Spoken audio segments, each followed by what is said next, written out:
Geography of south Asia में physiography के बाद जो दूसरा सेकंड इम्पोर्टेंट टॉपिक है वो है अर्बनाइजेशन एंड इंडस्ट्रियलाइजेशन।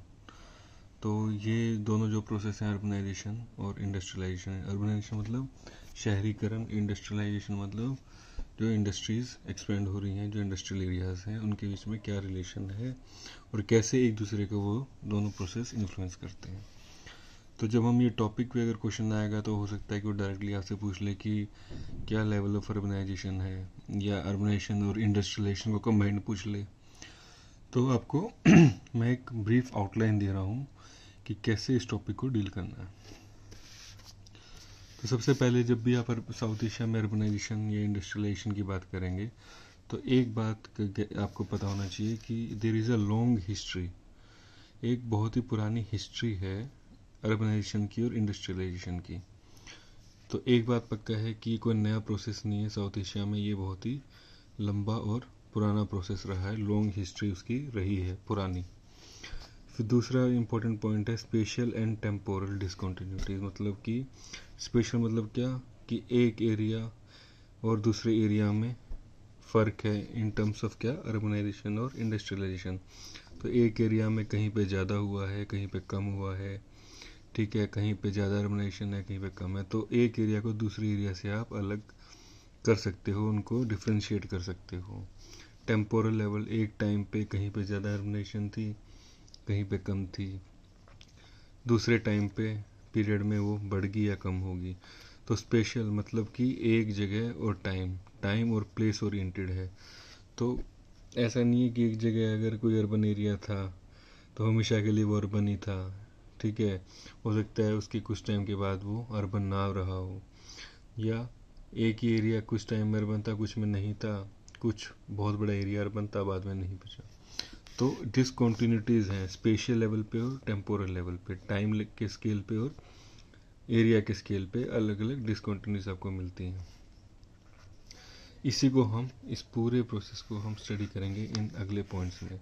तो हम क्या देखते हैं कि अर्बनाइजेशन और इंडस्ट्रियलाइजेशन के कंटेक्स्ट में एक बहुत ही लॉन्ग हिस्ट्री रही है, बहुत पुराना इतिहास रहा है इन दोनों प्रोसेसेस का। इंडिया सब साउथ एशिया में, दक्षिण एशिया में एक बहुत ही पुराना इतिहास रहा है इन दोनों प्रोसेसेस का।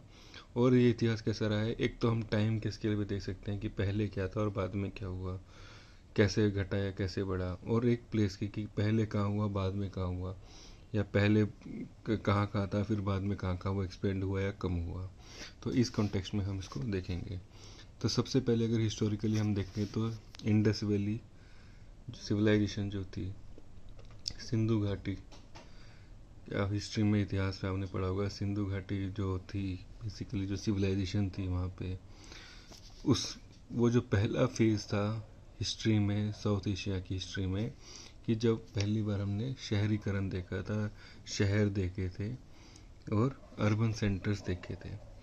तो हमने कैसे स्टडी किया इसको, आर्कियोलॉजी को, ठीक है। आर्कियोलॉजी जो हम खोदते हैं, उससे एविडेंसेस कलेक्ट करते हैं, जिसकी बेसिस पे हमने ये इस्टेब्लिश किया है। तो कहाँ पे था इंडस वैली, एक तो पाकिस्तान का एरिया है वेस्टर्न पंजाब वाला, और जो इंडस के आसपास का जो वैली थी, वैली के आसपास का जो एरिया था एडजॉइनिंग, वहाँ पे था।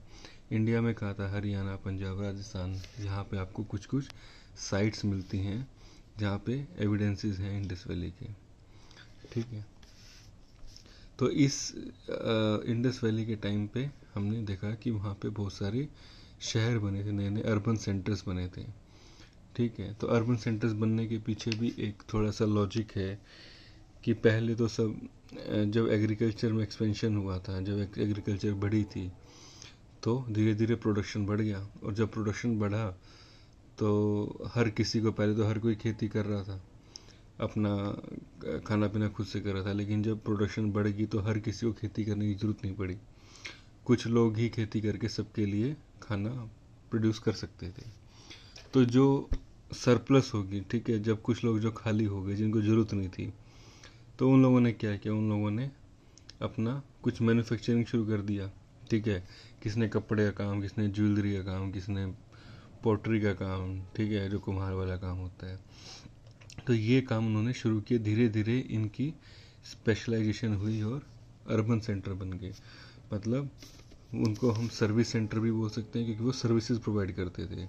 ये सारी चीज़ें जो हैं, ये इसके अलावा और जो है मूर्ति कला होती थी, ठीक है, टेराकोटा की चीज़ें बनती थी, खिलौने बनते थे, ज्वेलरी बनती थी, ये सारी चीज़ें जो हैं अर्बन सेंटर्स में। तो पहले शहर जो थे वो इंडस वैली के टाइम पे हमको देखने को मिलते हैं।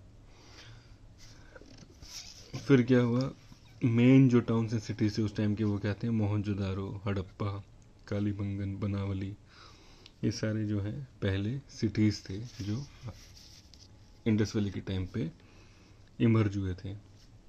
इसके अलावा क्या है, ये तो होगी इंटरनल कि ये जो इंडस वैली थी इसके अंदर जो सिटीज़ थे, जिस टाइप का प्रोडक्शन हो रहा था, ठीक है, हम क्या मैन्युफैक्चर कर रहे थे, ठीक है, तो अंदर क्या था, यूनिफॉर्मिटी मतलब एक स्टैंडर्ड था कि कोई भी चीज़ बन रही है तो वो एक तरीके से बन रही थी, एक उसके मापदंड सेट किए गए थे कि ये चीज़ ऐसे ही बनेगी। वेट्स जो थे, ठीक है, वजन, भार, ये सब नए नए आइडियाज़ जो थे वो इस सिविलाइजेशन में आ गए थे, कल्चर में। तो एक तो थी कि यूनिफॉर्मिटी मतलब एक स्टैंडर्डाइजेशन हो गया था उस टाइम पे। दूसरा था एक्सटर्नल, तो ये जो इंडस वैली थी इसका एक्सटर्नल लिंकेज भी था। तो दूसरी जो उस टाइम की सिविलाइजेशन थी उनके साथ भी ये रिजेंबल करती थी, चाहे वो नाइल वाली हो, नील सभ्यता जो थी वो, या फिर जो मेसोपोटामिया वाली थी, इराक के आसपास जो थी, वहाँ से भी इनका लिंकेज था। तो ये देखो कि उस टाइम भी इंडस वैली अपने आप में अर्बन सेंटर्स बन रहे थे और वो लिंकअप भी हो रहे थे नील से और मेसोपोटामिया से। पोर्ट्स भी थे उस टाइम, सरकोटड़ा और लोथल, ये गुजरात की साइट्स हैं, लोथल भी गुजरात में, सरकोटड़ा भी। यहाँ पे क्या क्या मिला था, आइवरी, तो बोन, हड्डियों से जो प्रोडक्ट बनते हैं, कॉटन, जो आपका कॉटन के कुछ कुछ कपड़ा मिला है, कुछ प्रोडक्ट्स मिले हैं, ठीक है, लड़ाई लड़ने का, वॉरफेयर का, लड़ाई लड़ने का जो सामान, तलवारें वगैरह यहाँ से मिली हैं। और इंटरनेशनल ट्रेड होता था, कहाँ से, अफ़गानिस्तान और इराक के साथ। तो उस टाइम भी एक अर्बन सिस्टम था और इंटरनेशनल ट्रेड था उस टाइम पे भी, इंडस वैली के सभ्यता, सिंधु सभ्यता के समय भी। उसके बाद बीच में एक गैप आ गया। तो ये एक कल्चरल प्रोसेस की तरह हम इसको देख रहे हैं कि एक कल्चर था कि जहाँ पर पे शहर, नए नए शहर बन रहे थे और उन शहर में ये काम, नई नई इंडस्ट्रीज आ रही थी।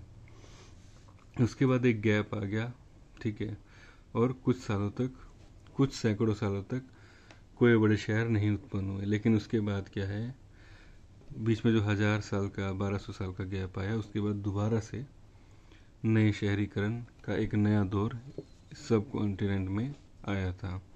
तो दूसरा को बोलते हैं मिडल गंगा प्लेन और साउथ इंडिया में। तो एक गंगा का जो प्लेन है वहाँ पे, वो तो पहला अर्बनाइजेशन और इंडस्ट्रियलाइजेशन का हुआ था, इंडस वैली में हुआ था, दूसरा गंगा वैली में हुआ और साउथ इंडिया में हुआ। इसको हम कहते हैं पॉलिटिकल प्रोसेस था। ये जैसे कल्चरल प्रोसेस था कि एग्रीकल्चर से सरप्लस हुआ था तो कुछ लोग ने शहर बना लिए थे, तो ये क्या था, ये पॉलिटिकल प्रोसेस था। तो यहाँ पे जो अंपायर और किंगडम थे, तो कुछ कुछ बीच में किंगडम्स, कुछ कुछ राज ऐसे आए जिन्होंने बहुत प्रमोट किया टाउन्स को, शहरों को, ठीक है, अर्बन लाइफस्टाइल को कुछ राजाओं ने बहुत प्रमोट किया था। तो ये पॉलिटिकल प्रोसेस की तरह हम देखते हैं। जैसे कि मौर्य के टाइम में कौटिल्य ने, चाणक्य ने अर्थशास्त्र लिखी थी। उस अर्थशास्त्र के अंदर उसने बताया है कि 60 तरह की इंडस्ट्रीज जो हैं होती थी अशोक के टाइम में, ठीक है, चंद्रगुप्त मौर्य के टाइम में 60 तरह की इंडस्ट्रीज होती थी, जिसमें से जिनको वो 11 तरीकों में बांटता है, 11 भागों में। और वो हर इंडस्ट्री के लिए अलग तरह का टाउन या एक अलग तरह का शहर था। तो डिफरेंट टाउन, डिफरेंट स्पेशलाइजेशन, हर एक अलग शहर की अपनी अलग खूबी होती थी। तो जो 60 इंडस्ट्री उसने बताई हैं, तो कोई ना कोई इंडस्ट्री के लिए वो जानना चाहता था। तो अर्थशास्त्र में डिस्क्रिप्शन है। फिर उसने कहा, उसी में उसने लिखा है कि ये जो शहर थे अलग अलग, ये आपस में कॉन्टेक्ट कैसे करते थे कि हाईवेज बनाए गए थे, ठीक है। तो उस टाइम भी इन्होंने जंगल काट के बीच से हाईवे बनाए थे, और रिवर, जो नदियाँ होती थी, उसके थ्रू एक दूसरे से लोग कम्युनिकेट कर पाते थे शहर। कुछ तो हो गए स्पेशलाइज्ड टाउन्स, कुछ शहर तो स्पेशलाइज्ड टाउन हो गए जहाँ पे एक पर्टिकुलर तरह की इंडस्ट्री बस्ती थी। कुछ शहर ऐसे थे जो लर्निंग सेंटर, मतलब कि जो पढ़ाई के लिए फेमस थे, जैसे नालंदा था, तक्षशिला था, बनारस था। ये कौन से शहर थे जो लर्निंग सेंटर्स थे, मतलब कि जहाँ पढ़ाई के लिए फेमस थे, गुरुकुल के लिए फेमस थे। कुछ ट्रेडिंग टाउन थे कि यहाँ पे सिर्फ सामान का आदान प्रदान होता था, कोई भी मैन्युफैक्चरिंग नहीं होती थी, वहाँ सिर्फ आदान प्रदान किया जाता था। ये शहर कहाँ पे थे, जहाँ पर कि मेन हाईवे एक दूसरे को काट रहे हों, तो यहाँ पे लोग अक्सर ट्रैवलर्स घूमते थे, ठीक है, तो वहीं पर वो लोग आपस में अपना ट्रेड भी कर लेते थे। और मोड ऑफ ट्रांसपोर्ट बढ़ गया था, तो ये भी एक कारण था कि उस टाइम पे ये शहर जो हैं जल्दी बहुत बड़े बड़े शहर ओरिजिन हो रहे थे। ऐसे ही साउथ इंडिया में चोला के बारे में आपने पढ़ा होगा, राजेंद्र चोला, ठीक है, गंगा चोंडा कोलापुरम, जो बड़े बड़े राजा उस टाइम के रहे हैं। तो चोलाज और चेराज ये बड़े बड़े किंगडम्स थे साउथ के जो ट्रेड करते थे, ठीक है, कहाँ पर, श्रीलंका के साथ। तो ये कहाँ थे, केरला और तमिलनाडु के किंगडम थे जो श्रीलंका के साथ उस टाइम में भी ट्रेड किया करते थे। और साउथ ईस्ट एशिया में थाईलैंड और इंडोनेशिया, वहाँ तक ये लोग जा कर के ट्रेड करते थे। फिर एक विजयनगर का अंपायर था जो फेमस हुआ था बड़ा। इसके बाद आते हैं मुगल्स। मुगल्स ने क्या किया कि मुगल का राज क्या था, लगभग पूरे हिंदुस्तान पे उनका राज था, पाकिस्तान से लेकर के अफगानिस्तान, काबुल से लेकर के और बंगाल तक, और कश्मीर से लेकर के नीचे हैदराबाद तक इन लोगों का अपना राज हुआ करता था।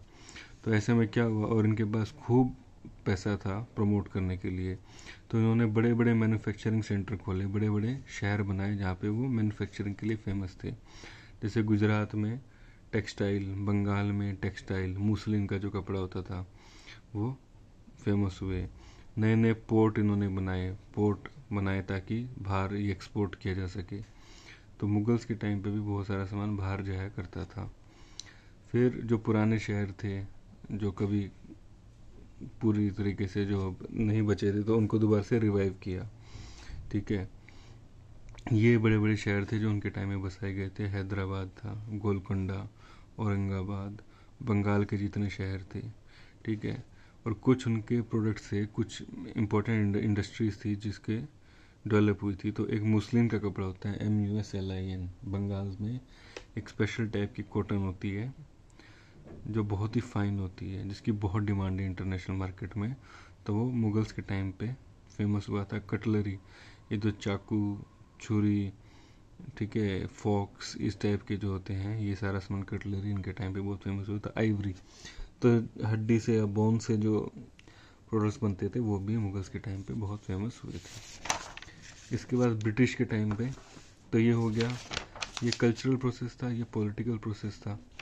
अब आते हैं इकोनॉमिक एंड एडमिनिस्ट्रेटिव प्रोसेस। तो इकोनॉमिक प्रोसेस कैसे बना और एडमिनिस्ट्रेटिव प्रोसेस कैसे बना। तो ब्रिटिश क्या थे, उनका तो पूरा का पूरा मोटिव क्या था, पैसा कमाना था या यहाँ से रॉ मटेरियल लेके जाना था। तो सबसे पहले उन्होंने क्या किया, रेलवेज बनाई ताकि रॉ मटेरियल जो था वो पूरे देश से पोर्ट तक पहुँच सके, ठीक है। फिर पोर्ट डेवलप किए, रेलवेज लाए, पोर्ट्स लाए, ताकि यहाँ से वो सामान इंग्लैंड या यूरोप तक लिया जा सके। इसके बाद क्या था, उन्होंने जो एक शहर थे, जो बड़े बड़े शहर थे उस टाइम, उनको वहाँ पे उन्होंने फैसिलिटीज़ अच्छी की। तो सिविल लाइंस बनाई, सिविल लाइन थी जहाँ पे इंग्लैंड के लोग आकर के रहा करते थे, उनको सिविल लाइंस बोलते थे। उसी टाइम उन्होंने कैंट बनाए। तो कैंट क्या थे, नए शहर थे। कैंटोनमेंट किस लिए था कि कहीं पर भी देश में दंगा हो रहा है तो उसको रोकने के लिए कैंट बनाए गए थे देश में बड़े बड़े शहरों के आसपास। तो ये कैंट क्या थे, बेसिकली नए शहर थे।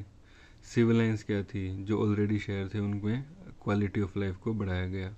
हिल स्टेशन बनाए गए, अंग्रेजों को गर्मी लगती थी प्लेन्स में, तो उन्होंने शिमला, दार्जिलिंग, देहरादून, ऊटी, कुर्ग, इस तरह करके क्या थे, हिल स्टेशन बनाए गए ताकि वो गर्मी के टाइम पे यहाँ जा कर के रह सकें। ये भी डेवलप हुआ उस टाइम पे। प्लांटेशन, तो जहाँ जहाँ पे प्लांटेशन होती थी, रबड़ की होती थी, टी की होती थी, कॉफ़ी की होती थी, तो वहाँ पर ये लोगों ने जो है शहर भी बना दिए धीरे धीरे। बड़े शहर बने कुछ, जो पोर्ट सिटीज़ थे जनरली वो क्या थे, बड़े शहर की तरह बनाए गए। बॉम्बे होता था, चेन्नई, मद्रास होता था, ठीक है, गुजरात में सूरत होता है, मसूलीपट्टनम था, आंध्र प्रदेश में मसूलीपट्टनम था, ठीक है। तो ये बड़े बड़े शहर जो थे ये बसाए गए थे, मेट्रोपॉलिटन सिटीज़। तो ब्रिटिश के टाइम पे क्या हुआ कि इकोनॉमिक कारण थे, अर्थव्यवस्था और एडमिनिस्ट्रेशन, शासन, बेहतर शासन करने के लिए उन्होंने cantonment, civil lines, hill station ये सब बनाए गए थे, और एडमिनिस्ट्रेशन और इकोनॉमिक, रेलवेज और पोर्ट्स, ताकि रॉ मटेरियल बाहर लाया जा सके, पोर्ट्स तक भेजा जा सके। इस चक्कर में नए नए अर्बन एरियाज डेवलप हुए थे। पोस्ट ब्रिटिश मतलब ब्रिटिश के जाने के बाद जब इंडिपेंडेंस मिल गई, वो प्लान्ड फेज था, मतलब हर चीज़ प्लान करके की जा रही थी। 5 ईयर प्लान्स होते थे पहले, तो वो प्लान्ड फेज था कि जब हमने अपनी इंडस्ट्रियलाइजेशन को और अर्बनाइजेशन को थोड़ा सा प्लान करने की कोशिश की थी। बांग्लादेश ने भी किया ये एफर्ट, पाकिस्तान ने भी किया, इंडिया ने भी किया। तो जहाँ जहाँ हमको लगता था कि ट्रांसपोर्टेशन की सुविधाएं नहीं है, वहाँ ट्रांसपोर्टेशन दी गई। जहाँ जहाँ हमें लगता था कि अर्बन एरियाज में फैसिलिटीज़ नहीं है, वहाँ पे फैसिलिटीज़ दी गई। जो बैकवर्ड एरियाज थे वहाँ पे हमने सोचा कि वहाँ पे इंडस्ट्रीज़ को भेजा जाए प्लान्ड वे में। तो बैकवर्ड एरियाज में इंडस्ट्री खोली गई, ताकि वहाँ पे इंडस्ट्री जाएगी तो क्या होगा, धीरे धीरे नया काम, एक जहाँ भी इंडस्ट्री होगी वहाँ पे नई कॉलोनियाँ बसेंगी, नई कॉलोनी बसेगी, वहाँ पे काम मिलेगा लोगों को, तो वो एरिया जो है, और जैसे जैसे वो इंडस्ट्री बढ़ेगी वैसे वैसे वहाँ पे इंफ्रास्ट्रक्चर, रोड, रेलवे, एयरपोर्ट सब आ जाएगा। तो ये एक तरीका था जो गवर्नमेंट सोचती थी कि जिससे डेवलपमेंट हो सकती है। तो वो बैकवर्ड एरियाज़ में इंडस्ट्री लगाती थी, जहाँ इंडस्ट्री लगती थी वो एरिया धीरे धीरे अर्बन एरिया में कन्वर्ट हो जाता था, और बाकी फैसिलिटीज़ भी वहाँ आ जाती थी। तो अर्बनाइजेशन हमने कैसा प्रोसेस पढ़ा है कि कल्चरल प्रोसेस था, पॉलिटिकल प्रोसेस था, इकोनॉमिक एंड एडमिनिस्ट्रेटिव प्रोसेस था, और प्लान्ड प्रोसेस। तो ये चारों के चारों प्रोसेसेस इन्वॉल्व होते हैं, रहे हैं सब कॉन्टिनेंट में। अगर हम बात करें आज के दिन में क्या हाल है अर्बनाइजेशन का साउथ एशिया में, तो ये परसेंटेज है। इंडिया में 32% पॉपुलेशन अर्बन है, पाकिस्तान में 36, श्रीलंका में 18, बांग्लादेश में 35, नेपाल में 19, भूटान में 39, मालदीव में 38। अगर ग्लोबल लेवल पे देखें तो लगभग दुनिया में 55% लोग जो हैं वो अर्बन एरियाज़ में रहते हैं, और साउथ एशिया की एवरेज देखोगे 33%। तो ग्लोबल लेवल से, वर्ल्ड एवरेज से हम बहुत कम है। साउथ एशिया जनरली कम अर्बनाइज्ड एरिया में गिना जाता है। अब बात करते हैं अर्बनाइजेशन क्या होता है। अगर डेफिनेशन की बात करें तो अर्बनाइजेशन का सीधा सा मतलब होता है कि टोटल पॉपुलेशन में कितनी पॉपुलेशन है जो अर्बन कहलाती है। ठीक है, तो जितना ज़्यादा पॉपुलेशन अर्बनाइज्ड होगी, जितने लोग शहर में रहते होंगे, वो अर्बनाइजेशन जो है एक इंजन माना जाता है ग्रोथ का, is considered as an engine of growth and development. तो कहते हैं जितने बड़े सिटीज़ होंगे, शहर होंगे, वो उतनी ज़्यादा इकोनॉमिक ग्रोथ, आर्थिक ग्रोथ जो है वो लेकर के आएंगे, जीडीपी बढ़ जाएगा। ठीक है, ज़्यादा प्रोडक्शन होगा, ज़्यादा मैन्युफैक्चरिंग होगी। ठीक है, तो उससे क्या होगा, ग्रोथ भी होगी, डेवलपमेंट भी होगी।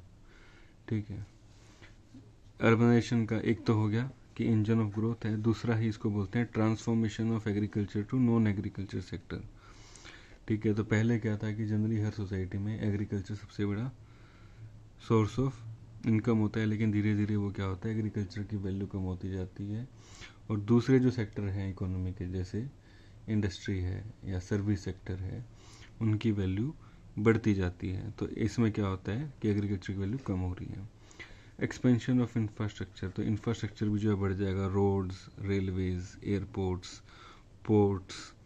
ठीक है, ये सारी जो चीज़ें हैं, ठीक है, ये धीरे धीरे, इलेक्ट्रिसिटी है, ठीक है, पानी की सप्लाई है, पाइप्ड वाटर सप्लाई है, सीवरेज है। ठीक है, तो इस तरह की फैसिलिटीज़ जो हैं वो इंफ्रास्ट्रक्चर जो है बेसिकली बढ़ता जाता है अर्बनाइज, जब जब शहरीकरण बढ़ेगा। ठीक है, तो जनरली हम देखते हैं, ये पॉइंट बहुत इंपॉर्टेंट है आपको, बहुत ज़्यादा, कि there is a positive correlation between urbanisation and industrialisation. तो जैसे जैसे इंडस्ट्री बढ़ती जाएंगी वैसे वैसे अर्बनाइजेशन का लेवल भी बढ़ता जाएगा, क्योंकि जहाँ इंडस्ट्री होंगी वहाँ पे एम्प्लॉयमेंट होगी, काम धंधे होंगे, वहीं पर लोग आकर के बसेंगे।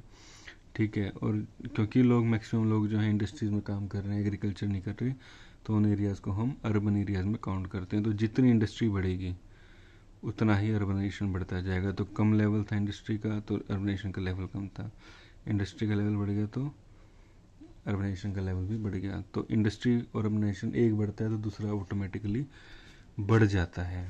तो ये बहुत इंपॉर्टेंट पॉइंट है।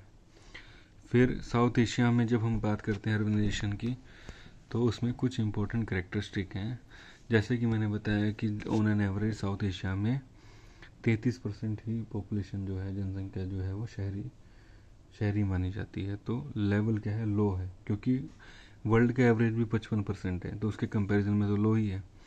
फिर क्या है, वेरिएबल है, मतलब डिफरेंट, अलग अलग एरियाज में डिफरेंट है।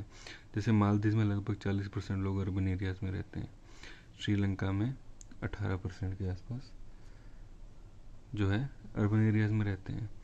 और क्या है, कैसी है शहरीकरण, कैसा हुआ है, मेसी है। मेसी मतलब उलझ पुलझ टाइप, ठीक है, एकदम कोई पैटर्न नहीं है। क्यों? क्योंकि स्लम्स हैं, बहुत बड़ा एरिया जो है स्लम्स का है, ठीक है। तो उसको ये समझ में नहीं आता कि किस तरीके से उसको शहर में गिने या ना गिने। फिर अर्बन स्प्रोल, अर्बन एरिया जो है जो एक तरीके से शहरीकरण होना चाहिए वैसा हुआ नहीं है। शहर जो है किसी भी डायरेक्शन में फैल रहा है, ठीक है। अर्बन स्प्रोल जिसको बोलते हैं कि शहर का मतलब कोई फिक्स शेप या डायरेक्शन नहीं है बढ़ने की, वो कहीं पर भी बढ़ रहा है, जहाँ पर भी नए लोग आ रहे हैं शहर को बढ़ाते जा रहे हैं, कोई तरीका उसमें नहीं है, कोई पैटर्न उसमें नहीं है। तो एक तो मेसी हो गया कि कोई भी उसमें तरीका पैटर्न नहीं है, मैस है पूरा, मैस कहते हैं ना कि ये तो पूरा मैस हो गया, मतलब खराब हो गया। दूसरा क्या है, हिडन, मतलब छुपा हुआ है। तो ये बहुत सारी सिटी, मतलब large population residing out of city limits, तो जिसको हम शहर मानते हैं, मान लो ये इस एरिया को हम शहर मानते हैं, तो बहुत सारे एरिया तो लोग ऐसे हैं जो यहाँ से बाहर से आके काम कर रहे हैं या इस लिमिट के बाहर रह रहे हैं यहाँ पे। तो हिडन है, मतलब कि लोग तो यहाँ पे आके काम कर रहे हैं लेकिन वो उसमें काउंट नहीं किए जा रहे हैं। तो ये भी एक कारण है कि हिडन है, कि छुपा हुआ है, कि अगर हम ये जो लोग बाहर से आके शहरों में काम कर रहे हैं इनको भी इंक्लूड करने लग जाएं तो उस हिसाब से बहुत बड़ी पॉपुलेशन जो है हमारी अर्बन कहलाई जा सकती है। लेकिन हम काउंट किसको करते हैं, जो इस एरिया के अंदर रह रहे हैं, हम उसी को अर्बन मानते हैं। हमारे यहाँ जो अर्बनाइजेशन रेट बढ़ रहा है साउथ एशिया में, वो इसलिए नहीं बढ़ रहा कि गांव से लोग चल के शहर में जा रहे हैं, बल्कि हमारा जो ज़्यादातर बढ़ोतरी है इसमें शहरीकरण में वो होती है हाई पॉपुलेशन। तो नेचुरली पॉपुलेशन का साइज इतना बड़ा है कि बाहर से लोग ना भी आए तब भी परसेंटेज जो है अर्बन एरियाज का बढ़ता जाएगा। क्यों? क्योंकि अर्बन एरियाज वैसे ही इतने बड़े बड़े शहर हैं और वहाँ पे रेट ऑफ पॉपुलेशन इंक्रीज इतना ज़्यादा है, इतनी तेज़ी से वहाँ जनसंख्या बढ़ रही है कि अगर बाहर से लोग ना भी आए, उनका माइग्रेशन ना भी हो, तब भी वहाँ पे उनका जो साइज़ है, जो रेट है अर्बनाइजेशन का, वो बढ़ता ही रहेगा। एक और तरीके कैरेक्टरिस्टिक है साउथ एशिया में, इन सिटू अर्बनाइजेशन। इन सिटू का मतलब वहीं पर कोई बाहर से कुछ भी चीज़ नहीं आई, जहाँ पड़ी थी पड़े ही उसका हमने अर्बन डिक्लेयर कर दिया। पहले हम उसको अर्बन नहीं मानते थे, एकदम से उसको क्लासिफाई कर दिया कि भाई आज से ये अर्बन है, हमने कोई क्राइटेरिया चेंज कर दिया, ठीक है, कि आज से उस नए क्राइटेरिया के तहत जो पहले अर्बन नहीं होता था वो भी अर्बन की डेफिनेशन में आने लग गया। तो इन सिटू अर्बनाइजेशन बोलते हैं। इन सिटू मतलब बड़े ही अर्बनाइज हो गए, क्योंकि हमने डेफिनेशन चेंज कर दी अर्बन की। तो ये भी बहुत बड़ी दिक्कत है साउथ एशिया में कि हम डेफिनेशन या क्लासिफिकेशन को बहुत जल्दी चेंज करते रहते हैं। इसके बाद के एक इम्पोर्टेंट कैरेक्टरिस्टिक जो है वो है रीजनली लॉपसाइडेड। रीजनली लॉपसाइडेड का मतलब क्या है कि कुछ बड़े सिटीज़ हैं, कुछ बड़े शहर हैं जो पूरे अर्बन सिस्टम को डोमिनेट करते हैं। मतलब कुछ शहर हैं, दिल्ली है, बॉम्बे है, ठीक है, बेंगलोर है, कोलकाता है, कुछ शहर हैं जो बहुत बड़े हैं और जो डोमिनेट करते हैं दूसरे शहरों को, ठीक है। तो रीजनली लॉपसाइडेड है हिसाब से तो हर एरिया मतलब इक्वल स्प्रेड होना चाहिए कि हर कुछ किलोमीटर पे एक शहर है, एक लगभग सेम साइज के शहर हो, लेकिन ऐसा नहीं है। अलग कुछ शहर हैं 3, 4, 5 जो बहुत बड़े हैं और बाकी शहर या तो छोटे हैं या हैं ही नहीं। तो रीजनली लॉपसाइडेड का मतलब इम्बैलेंस, तो रीजनल इम्बैलेंस टाइप का है। जो शहर है उसमें मैन्युफैक्चरिंग का कंट्रीब्यूशन बहुत कम है, ठीक है। तो वहाँ पे इंडस्ट्रीज ऐसी नहीं है जहाँ पे मैन्युफैक्चरिंग होती हो, बल्कि किस टाइप की हैं, इस टाइप की इंडस्ट्री बन गई है जहाँ पे मैन्युफैक्चरिंग नहीं हो रहा है, जॉबलेस इकोनॉमिक ग्रोथ हो रही है, जॉब्स नहीं है। जैसे सर्विस सेक्टर है, सर्विस सेक्टर में क्या है, कुछ ही लोग हैं, ठीक है, बहुत कम लोग हैं जो काम करते हैं सर्विस सेक्टर में, लेकिन वो जीडीपी में या इकोनॉमिक ग्रोथ में सबसे ज़्यादा कंट्रीब्यूट करते हैं। तो जॉबलेस है, मतलब ग्रोथ तो हो रही है, इकोनॉमी हमारी बढ़ रही है, लेकिन सब लोगों को काम धंधे नहीं मिल रहे हैं, तो जॉबलेस है। वो इकोनॉमिक ग्रोथ, वो आर्थिक वृद्धि जो उसमें कि जॉब्स ना हो, जो बिना जॉब्स बढ़ाए हो रही हो, यानी कि सर्विस मैन्युफैक्चरिंग तो हो नहीं रही, बेसिकली सर्विस सेक्टर जो है वो बढ़ रहा है। तो जैसे गुड़गांव है, यहाँ पे क्या सर्विस सेक्टर है पूरा, यहाँ पे इंडस्ट्रीज तो आपको दिखेंगी नहीं, ठीक है। सर्विस सेक्टर है, बड़ी बड़ी कंपनीज हैं जिसमें लोग जाते हैं, बिल्डिंग्स हैं जहाँ लोग जाते हैं और सर्विसेज प्रोवाइड करते हैं। कोई हेल्थ की सर्विस दे रहा है, कोई एजुकेशन की सर्विस दे रहा है, कोई अमेरिका से आउटसोर्स जो हुई हैं जॉब्स उनको कर रहा है, ठीक है। तो इस तरह की सर्विसेज जो हैं वो ज़्यादा हैं, तो इसमें जॉब्स नहीं होती हैं। जहाँ भी मैन्युफैक्चरिंग होगा, जहाँ पे बड़ी बड़ी मील फैक्ट्रियाँ लगेंगी, वहाँ जॉब्स बढ़ती हैं। साउथ एशिया में ऐसी तरह की मील और फैक्ट्रियाँ या मैन्युफैक्चरिंग नहीं है, सर्विस सेक्टर ज़्यादा बड़ा है। इसकी वजह से क्या हुआ है, इस वजह से ये हुआ कि जो लोग बाहर निकलना चाह भी रहे हैं, शहरों में आना चाहते हैं, वो आ नहीं पा रहे क्योंकि उनके हिसाब की नौकरियाँ नहीं है यहाँ पे। तो वो दोनों तरफ से हार्म हो रहा है कि उस एरिया में, रूरल एरिया में भी हार्म कर रहे हैं वो लोग, क्योंकि वहाँ पे इतनी प्रोडक्टिविटी रही नहीं है, ठीक है, कि सबको बैठा के खिलाया जा सके। धीरे धीरे एग्रीकल्चर वीक हो रही है और बाहर उनको जॉब्स मिल नहीं रही है, तो रूरल एरियाज में भी क्राइसिस की सिचुएशन आ गई है। अब जैसे मैंने पहले बताया था कि हमारे यहाँ साउथ एशिया में एक अलग करेक्टरिस्टिक और है कि हर कंट्री की अलग अलग डेफिनेशन है, डिफरेंट डेफिनेशंस फॉर अर्बन के लिए अलग अलग डेफिनेशन है अलग अलग कंट्री में।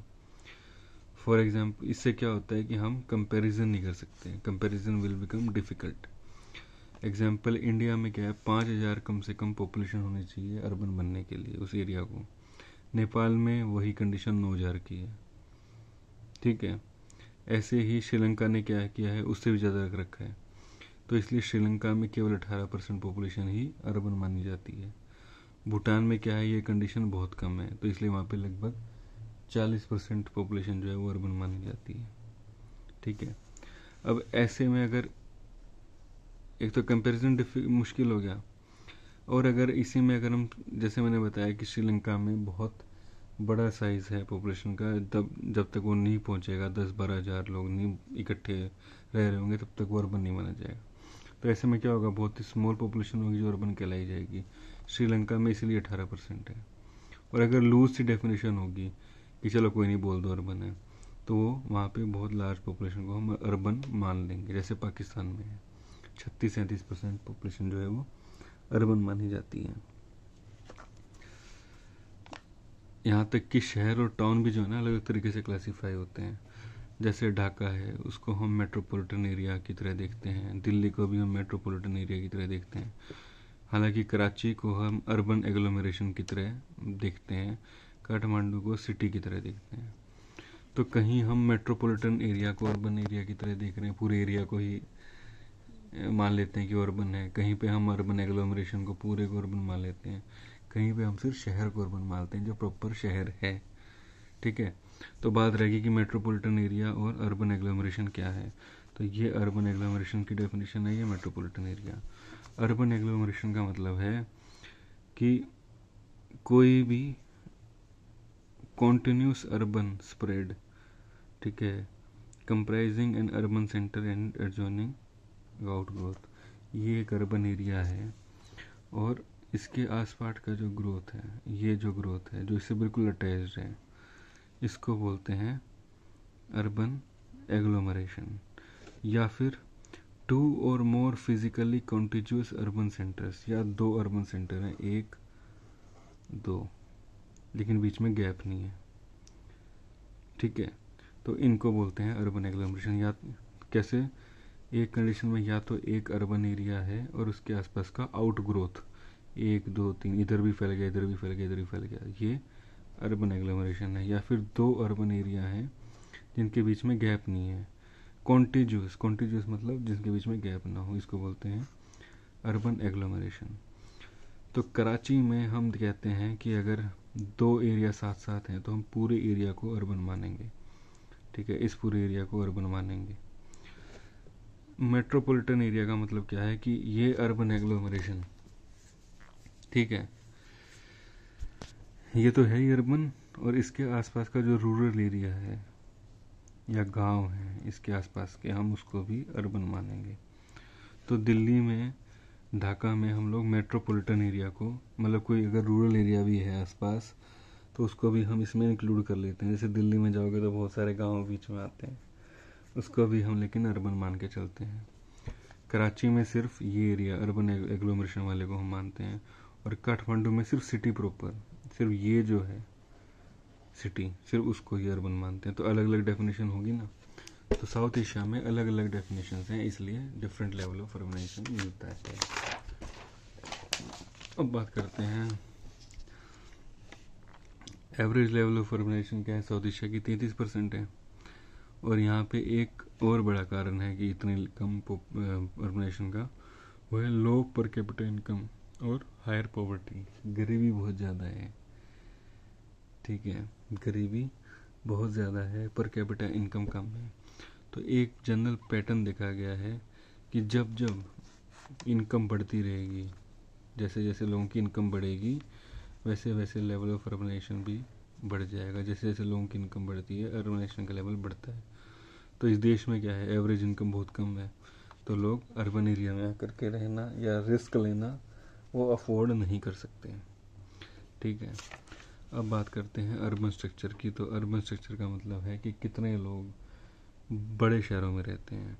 तो मेट्रो सिटीज़ है, मेट्रो का मतलब है जहाँ 10 लाख से ऊपर पॉपुलेशन होगी उसको बोलते हैं मेट्रो सिटी। जहाँ 1 करोड़ से ऊपर पॉपुलेशन होगी उसको बोलते हैं मेगा सिटी।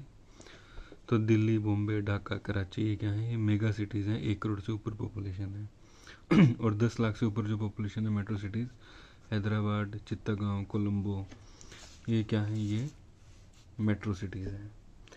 एक कॉन्सेप्ट अगर आपने अर्बन ज्योग्राफी पढ़ा तो उसके अंदर एक कॉन्सेप्ट यूज होता है, उसको बोलते हैं प्राइमेसी का। प्राइमेसी मतलब कि एक जो देश है उसमें जो सबसे बड़ा शहर है उसके ऊपर वो देश कितना डिपेंडेंट है, ठीक है। अब इंडिया में तो प्राइमेसी नहीं है। इंडिया में क्या है, पहले 4 बड़े सेंटर थे, दिल्ली, बम्बई, चेन्नई और कोलकाता। तो एक शहर तो था नहीं, 4 थे। तो हम क्या बोलते थे कि नॉर्थ में दिल्ली है, तो दिल्ली जो है नॉर्थ इंडिया का प्राइमेट सिटी है। बॉम्बे जो है वेस्ट इंडिया का प्राइमेट सिटी है, चेन्नई साउथ इंडिया का, और ईस्ट इंडिया का कोलकाता। तो इंडिया में नेशनल लेवल पे प्राइमेसी नहीं थी, रीजनल लेवल पे प्राइमेसी होती थी, लेकिन अब वो भी कम हो गई है क्योंकि और शहर आ गए हैं। जैसे गुड़गांव आ गया है नॉर्थ में ही, ठीक है, जयपुर आ गया है नॉर्थ में ही, आगरा है, ये बड़े बड़े शहर, जलंधर, लुधियाना, ये और सेंटर चंडीगढ़ आ गए हैं। ऐसे ही वेस्ट में बॉम्बे के अलावा पुणे है, ठीक है, और वडोदरा है, सूरत है, राजकोट है, ये और शहर भी वहाँ आ गए हैं। ऐसे ही साउथ में केवल वो नहीं बचा है, तिरुवनंतपुरम आ गया है, हैदराबाद आ गया है, बेंगलुरु आ गया है, तो और शहर भी यहाँ आ गए हैं जो इसकी वजह से वो प्राइमेसी नहीं बची है। अगर हाईएस्ट प्राइमेसी का मतलब क्या होता है कि एक डिपेंडेंस सबसे बड़े शहर पे, dominance of any one city in the urban structure. कैसे डिसाइड करते हैं हम प्राइमेसी है या नहीं है, तो हम जो है सबसे बड़े शहर की जो पॉपुलेशन है उसको लिखते हैं न्यूमरेटर में यहाँ पे, और जो दूसरा सबसे बड़ा शहर है, मान लो ए शहर है जो सबसे बड़ा है, उसकी पॉपुलेशन लिख दी हमने, और बी शहर है जो सेकंड नंबर का शहर है उसकी पॉपुलेशन लिख दी हमने, इसको डिवाइड किया पॉपुलेशन को। तो अगर तो ये पॉपुलेशन का जो डिवाइड करने के बाद 2 या उससे ज़्यादा आता है तो हम बोलते हैं प्राइमेसी है, यानी कि पूरा का पूरा जो सबसे बड़ा सिटी है वो डोमिनेट करता है पूरे सिस्टम को, ठीक है। तो इंडिया में तो ऐसा कोई प्राइमेसी है नहीं, लेकिन एक फैक्ट हमने देखा है कि प्राइमेसी जो है very high in smaller country. जो छोटे कंट्रीज है ना उसमें प्राइमेसी बहुत ज़्यादा हाई है, जैसे भूटान, नेपाल, श्रीलंका और मालदीव। इन कंट्री में जो कैपिटल सिटीज़ हैं बेसिकली वो प्राइमेट सिटीज़ भी हैं, ठीक है। जैसे बांग्लादेश में ढाका जो है वो प्राइमेट सिटी है, श्रीलंका में कोलंबो जो कैपिटल है वो प्राइमेट सिटी है, ऐसे ही मालदीव में माले जो है जो कैपिटल है वो वहाँ की प्राइमेट सिटी भी है, यानी कि सबसे बड़ा शहर डोमिनेट करता है दूसरे सभी शहरों को, ठीक है। तो जितना ज़्यादा डाइवर्सिफिकेशन होगा इंडस्ट्रीज़ का, उतनी कम प्राइमेसी होती है।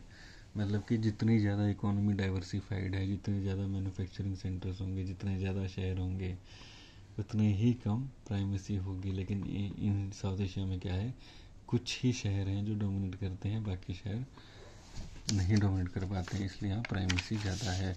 इस वजह से क्या है, अर्बन इनइक्वालिटी है। कुछ शहर हैं जो बहुत बड़े हैं और बाकी शहर या तो हैं नहीं या फिर बहुत छोटे हैं। अब बात हमने की थी कि इंडस्ट्रियलाइजेशन और अर्बनाइजेशन क्या है, mutual cause and effect relationship है। मतलब एक दूसरे को बढ़ावा दे, अर्बनाइजेशन हो रही है तो इंडस्ट्रियलाइजेशन होगी, इंडस्ट्रियलाइजेशन हो रही है तो अर्बनाइजेशन होगी। ठीक है। अगर कहीं पे इंडस्ट्री लगी है तो वहाँ पे लेबर भी चाहिए उनके रहने के लिए, घर भी चाहिए, दुकानें भी चाहिए, रेस्टोरेंट भी चाहिए, रोड भी चाहिए। मतलब प्रॉपर शहर धीरे धीरे वहाँ डेवलप हो जाता है। और अगर अर्बन एरिया है, वहाँ पे बहुत सारे लोग हैं, अर्बन एरिया है, तो वहाँ पे छोटी मोटी इंडस्ट्रीज़ भी चाहिए जो इस एरिया को सर्व कर सके, उसकी नीड्स को। तो दोनों प्रोसेस जो हैं साइड बाय साइड चल रहे होते हैं, इंडस्ट्रियलाइजेशन और अर्बनाइजेशन। अब कुछ ये पॉइंट्स हैं जो हमने नोट किए हैं कि कैसे ये दोनों प्रोसेस एक दूसरे को इफेक्ट कर रहे हैं साउथ एशिया में। तो पहले तो क्या था कि ब्रिटिश ने सारी इंडस्ट्रीज इंडिया की ख़त्म कर दी थी जैसे रहा जाया। लेकिन फिर क्या हुआ, 1850 के बाद, 1860-70 के बाद धीरे धीरे कुछ जो पहले के ज़मींदार थे या जो पहले के इंडस्ट्रीज थे छोटे मोटे, जिनके पास पैसा एक्यूमुलेट हो गया था, उन लोगों ने दोबारा अपनी अपनी इंडस्ट्रीज शुरू की।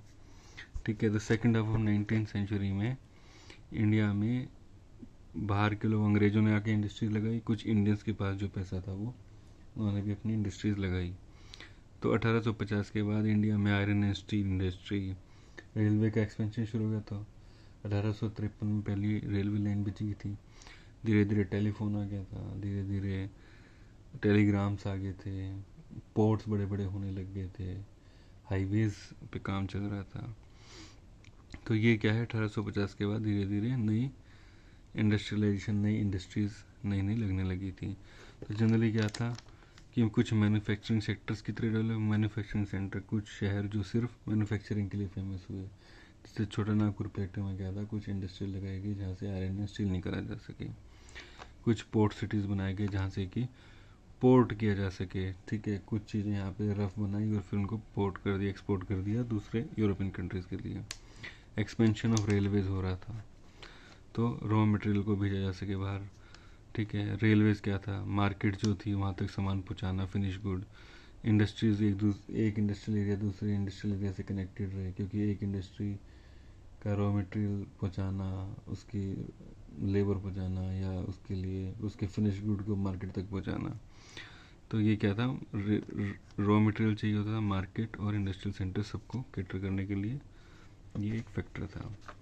इंडस्ट्रीज़ की ग्रोथ होने लगी थी धीरे धीरे। ठीक है। एक बड़ी इंडस्ट्री आयरन एंड स्टील की लगी, उसके आसपास उसके रिलेटेड छोटी मोटी एंसिलरी इंडस्ट्री भी खुलने लगी। तो मैंने आपको बताया था इंडस्ट्रियल रीजन जहाँ होगा वो अपने आप अर्बन प्लेस में कन्वर्ट हो जाएगा।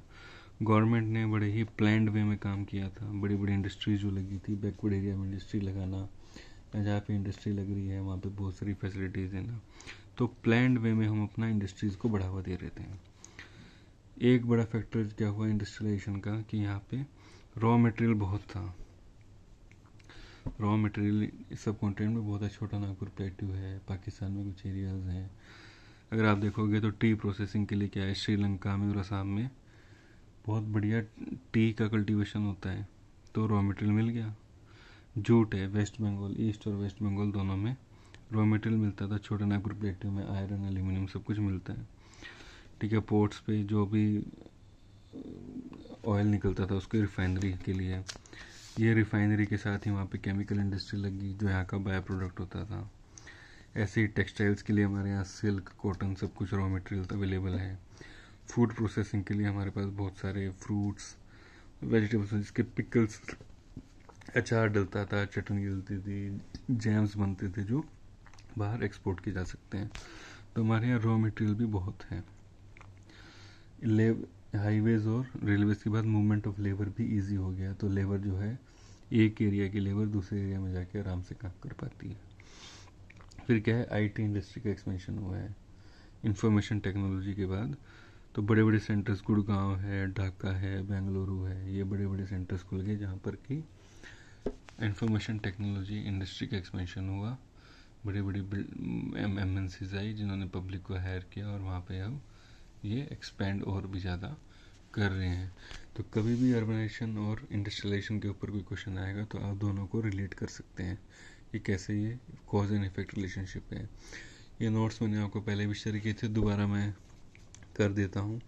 इनको एक बार आप पढ़ लो कि कैसे, जैसे मैंने बताया कि सबसे पहले कि एक हिस्टोरिकल प्रोसेस है, बहुत लंबा बहुत पुराना हिस्टोरिकल प्रोसेस है, कैसे इंडस वैली सिविलाइजेशन के टाइम से शुरू होकर के और फिर एक कल्चरल प्रोसेस था, ठीक है, कि एग्रीकल्चर से सरप्लस हो गया था तो कुछ लोगों के पास टाइम बच गया था तो उन्होंने शहर बनाए जहाँ पे वो मैन्युफैक्चरिंग शुरू की और उन्होंने बाहर इंटरनेशनल ट्रेड भी शुरू किया अफगानिस्तान इराक के साथ। लोथल सरकोटड़ा जो गुजरात की साइड थी वहाँ पे हमें पोर्ट्स भी दिखते हैं।